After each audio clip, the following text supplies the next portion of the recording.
सभी को नमस्कार। मेरा नाम संदीप कुमार है। मैं सरसावा सहारनपुर का रहने वाला हूँ। मैंने LLB और LLM किया हुआ है। अभी 9 दिसंबर में एक अतुल सुभाष AI इंजीनियर का हादसा हुआ है, जिन्होंने सुसाइड अटेम्प्ट किया है। सुसाइड अटेम्प्ट उन्होंने पत्नी के चलते हुए किया है, जो कि एक बहुत दुखद घटना है। हमारे देश में एक आम प्रचलन सा हो गया है कि पत्नी पति को प्रताड़ित करती है और कोई भी एलिगेशन लगा देती है। पुलिस और प्रशासन, कोर्ट, न्यायालय ना देखते हुए, ना कोई गलती होते हुए भी हमें गिल्टी कर देता है। गिल्टी इस प्रकार से, चाहे पति कितना भी सिंपल है, कितना भी कुछ भी है, मतलब उसको सोचने के लिए कोई तैयार नहीं है। और आपने देखा होगा 2020, 21, 22, 23, 24 में लगभग टोटल 15 लाख केस दर्ज हुए हैं, जिनमें से ओनली 2% केस ही सच्चे पाए गए हैं।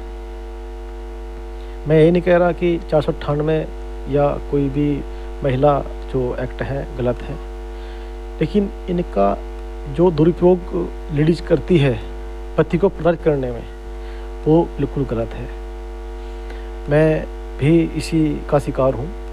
मेरे खिलाफ भी मुकदमा हो चुका था और अभी चल रहा है। मेरी पत्नी रंजीता, पुत्री जय सिंह, अंकुर कुमार पुत्र जय सिंह, पिंकी वाइफ ऑफ अंकुर कुमार,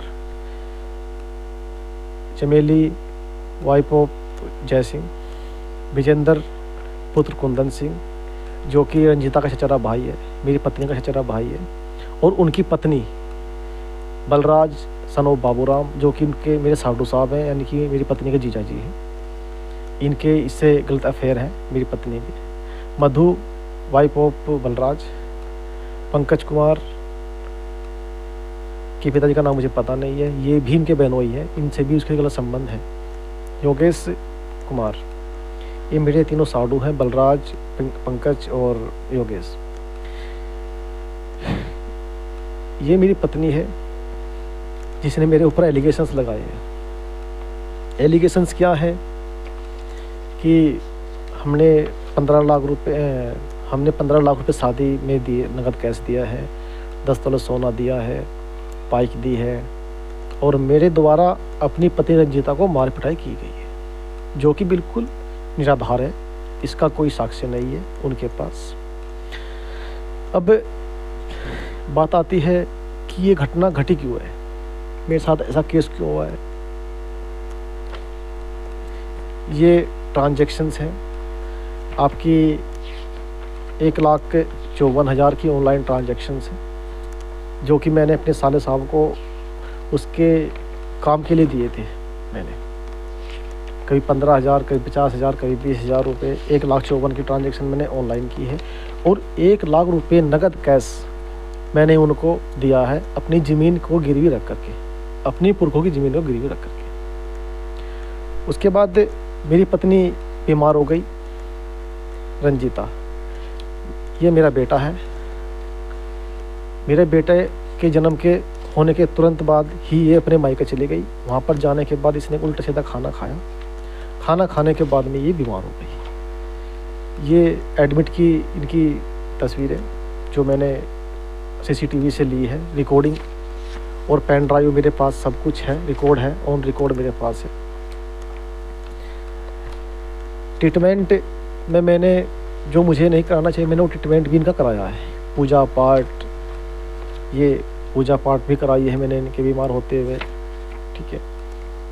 ये मैंने गहने वगैरह, कपड़े वगैरह भी पचवाए हैं, अपने बेटे के भी, इसके भी, अपनी पत्नी के भी। मतलब मेरे पास हर प्रूफ्स हैं जो होने चाहिए। उसके बावजूद इन्होंने मेरे ऊपर गलत एलिगेशंस लगा दिए कि मैंने इनको मार पिटाई किया, दहेज मांगा, या मतलब ऐसा कुछ भी इन्होंने मेरे खिलाफ ऐसे एलिगेशंस लगा दिए। बात आती है दहेज देने की, कोविड-19 के चलते यहाँ जहाँ पर खाने के बांधे हो रहे थे आदमी के, इनके पास से लगभग 50 लाख रुपए की इन्होंने शादी में जो दिखाया है, दहेज में दिखाया है कि हमने कार दी है, बाइक दी है, या नकद कैश दिया है, या मतलब हमने कुछ भी A to Z इन्होंने दिखाया है, लगभग जिसका अमाउंट 50 लाख होता है। इनके पास इतने पैसे आए कहाँ से, ये आज तक भी कोर्ट ने इनसे नहीं मांगा। अब इसको हम किसी कमी बताएं कोर्ट की या फिर अपनी या फिर वकील की। इन्होंने सिर्फ एलिगेशन लगाई मेरे ऊपर में कि हमसे दहेज मांगा गया और मार पिटाई की गई है। ये FIR की कॉपी है। और जिस थाने में इन्होंने FIR कराई है वो थाना इनके प्रभाव क्षेत्र में है। उसकी दूरी इनके घर से सिर्फ 300 मीटर है। जबकि आयोग द्वारा जो भी चार्जशीट पेश की गई बिल्कुल झूठी की गई है, निराधार की गई है, क्योंकि आयोग को लगा कि ये पैसे कमाने का बहुत अच्छा मौका है, लड़का जॉब करता है तो इससे पैसे कमा ले जाए। और उसने मुझसे 1,80,000 की डिमांड की थी, जो मैं उसको नहीं दिया। तो उसने मुझे धमकी दी कि मैं तुम्हें उल्टे केस में फंसाकर जेल भिजवा दूंगा। मैं फिर भी नहीं डरा, लेकिन जब मुझे उसने थ्रेट किया, थ्रेट करने के बाद भी मतलब उसने मुझसे कुछ पैसे लिए। पैसे का बेस ये था कि वो कह रहा था कि मैं तुम्हारी माँ का नाम निकाल दूंगा, ये कर दूंगा, मतलब उसने मुझे आई थिंक ऐसा कुछ बोला था। उसको मैंने कुछ पैसे दिए थे, जिसका नाम आयोग का नाम महेश कुमार है, जो नागल थाना देवबंद सहारनपुर से है। उसने मेरे खिलाफ साजिश रची, इनसे मिलकर मिली भगत कर साजिश रची और ऐसे एलिगेशन लगा दिए। बोला कि तुमने पत्नी का ट्रीटमेंट नहीं कराया, ये नहीं कराया, वो नहीं कराया, जबकि मेरे पास ऑनलाइन ट्रांजैक्शंस और कि कब मेरी पत्नी भर्ती हुई है उसके मेरे पास में पूरे प्रूफ है।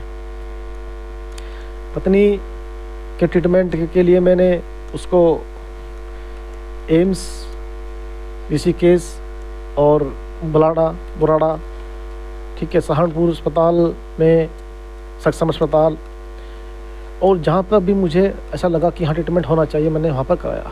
टोटल ट्रीटमेंट में मैंने 22 लाख रुपए खर्च किए। 22 लाख खर्च करने के बाद में ट्रीटमेंट 7/7/2023 में मैं छुट्टी करा के लाया, और 30 तारीख 7/2/2023 में मैंने उनको OPD में दिखा कर लाया मैं बराड़ा से। और मेरे खिलाफ 13/8/2023 में मेरे खिलाफ FIR करा दी गई। FIR करा दी गई किस बेस पर? क्योंकि जब मेरे पास पैसा नहीं रहा तो मैंने जो अपने साले को मैंने पैसे दे रखे थे, अंकुर कुमार को 2,54,000 रुपये मैंने वो मांगे। इन्होंने विजेंद्र, बलराज, योगेश, अंकुर, चमेली, जो भी ये मेरे ससुराल पक्ष हैं, इन्होंने मुझे धमकी दी, अगर तूने हमें पैसे नहीं दी, हमसे पैसे मांगे या हमें और पैसे नहीं दिए, हमारी बेटी हमारे घर पर रहेगी और आप इनको 40,000 रुपये पर मंथ दोगे। अगर आप ऐसा नहीं करते हैं तो हम आपके खिलाफ दहेज का, उत्पीड़न का मुकदमा लिखवा देंगे। तो मुझे लगा चलो इनका थोड़ा दिमाग गर्म है, थोड़ा सा सोच लेना चाहिए एक बार, नहीं कि कुछ नहीं करेंगे। फिर भी मेरे द्वारा सेक्शन 9 कर दी गई न्यायालय में। 16/8/2023 में मैंने सेक्शन 9 किया, जब मुझे पता लगा कि भाई ये लोग ऐसा कुछ करने वाले। और 28/8/2023 में इन्होंने मेरे खिलाफ पक्की FIR करा दी। अब बात आती है अतुल भाई के संबंध की कि उन्होंने सुसाइड क्यों किया, क्या करेंगे। हम लोग इतने परेशान हो जाते हैं कि ना तो हमारा न्यायालय सुनता है, ना पुलिस सुनती है। हम लोग प्रताड़ित हैं। मैं बहुत दुख होता है कि हम पढ़े लिखे होने के बाद भी, न्याय कानून को जानने के बाद भी, हम लोग, हमारे अधिकारी, न्यायालय में बैठे हुए अधिकारी हमें लूटते हैं। 50-50, 100-100 रुपये चार्ज करते हैं और उसको बताते हैं फ़ीस, कि हमारी फ़ीस है। और वहीं पर जज साहब बैठे रहते हैं जज साहब एक बार भी ये नहीं बोलते कि भाई तुम ये क्या कर रहे हो। हम क्या करें, इतने मजबूर होते हैं, कुछ कह नहीं सकते। फिर कोर्ट में पैरोकार, मुंशी, बाबू कहते हैं हम तुम्हारा कॉम्प्रोमाइज़ करा देंगे। कॉम्प्रोमाइज़ की रकम क्या है? 40 लाख, 50 लाख, जो कि मुझसे चार्ज की गई है। मैं देने में असमर्थ हूँ। मैं माननीय न्यायालय महोदय और राष्ट्रपति महोदय, प्रधानमंत्री महोदय, मुख्यमंत्री महोदय और मीडिया से अनुरोध करता हूँ कि इस अवैध कानून को रोका जाए। ऐसा कानून बनाया जाए ताकि किसी का वेलफेयर हो, ना कि किसी का नुकसान। जान बहुत कीमती है, जीवन मिला है तो हमें जीने दें। बराबर का अधिकार दिया है कानून में, तो बराबर का अधिकार दिया तो उसे कानून में बराबर का अधिकार ही दीजिए। और मेंटेनेंस, जो भी एलुमनी या कोई भी ऐसे चार्ज ना करें हम लड़कों के ऊपर, ताकि वो अपने आप में संभाल ना पाए। ये मेरे द्वारा लोन उठाई हुई है लोन, इसमें 12,000 रुपये मैं पर BOB बैंक को चार्ज करता हूँ। स्टेट बैंक 3,008 करता हूँ। मकान किराया 5,000 रुपये देता हूँ। बाइक खर्च 2,000 रुपये मेरा आ जाता है हर महीने।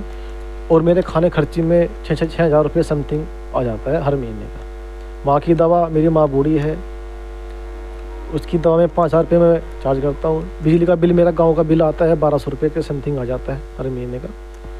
और मैं खुद भी परेशान हूँ, किसी बीमारी से पीड़ित हूँ। मेरे पेट में इन्फेक्शन होता है, तो मैं खुद की दवा भी 1,200 समथिंग करता हूँ। टोटल 35,000 रुपये में मेरा गुजारा होता है। और 36,000 रुपये पर मेरी सैलरी है, पर मंथ मेरी सैलरी है। मेरी पत्नी द्वारा मुझसे 40,000 रुपये पर मंथ की मांग की गई है। और ऐसे ऐसे झूठे एलिगेशंस लगाए गए हैं दावे में कि कोर्ट ने उनसे एक बार भी नहीं पूछा कि तुमने ये एलिगेशन लगाए हैं, क्या आपके पास ये प्रूफ है? नहीं पूछे गए। ना कोर्ट जरूरी मानता है कि वो पूछे लड़की से। हाँ, लड़के पक्ष ने अगर कुछ बोला तो उससे प्रूफ मांगे जाएंगे। मेरे से प्रूफ मांगे गए, मैंने प्रूफ दिए। कोर्ट ने मुझको लैंगलेट कर दिया, मेरी बात नहीं सुनी कोर्ट ने पूरी। बस इतनी बात बोली कि क्या तुम्हारी पत्नी नहीं है, क्या तुम्हारी पत्नी है या नहीं, इतनी बात बोल करके मेरे खिलाफ मेंटेनेंस उन्होंने के आदेश किए हुए हैं। अभी तक मेंटेनेंस नहीं बंधा मेरा। तो मैं पुलिस प्रशासन से अनुरोध करता हूँ कि इस थ्रेट और इस भ्रष्टाचार को रोका जाए। सबसे ज़्यादा केस हमारे देश में दहेज के उत्पीड़न के, मार पिटाई वगैरह के हैं, जो कि झूठे हैं। थाना स्तर पर, आईओ स्तर पर इसको जांच किया जाए। फिर मैं सभी जिलों के अधीक्षक महोदय से अनुरोध करता हूँ, पुलिस अधीक्षक महोदय से अनुरोध करता हूँ कि इसकी जांच गहराई से कराई जाए, एक आदेश पास किया जाए, ताकि हम जैसे लोग इससे बच सकें और अतुल यादव जैसे कांड होने से भी रुक सकें। धन्यवाद। और मैं पुलिस प्रशासन से अनुरोध करता हूँ कि जितने भी मैंने नाम बताए हैं, रंजीता, अंकुर, पिंकी, विजेंद्र, बलराज, मधु, पंकज और योगेश, उनके खिलाफ उचित कार्रवाई की जाए।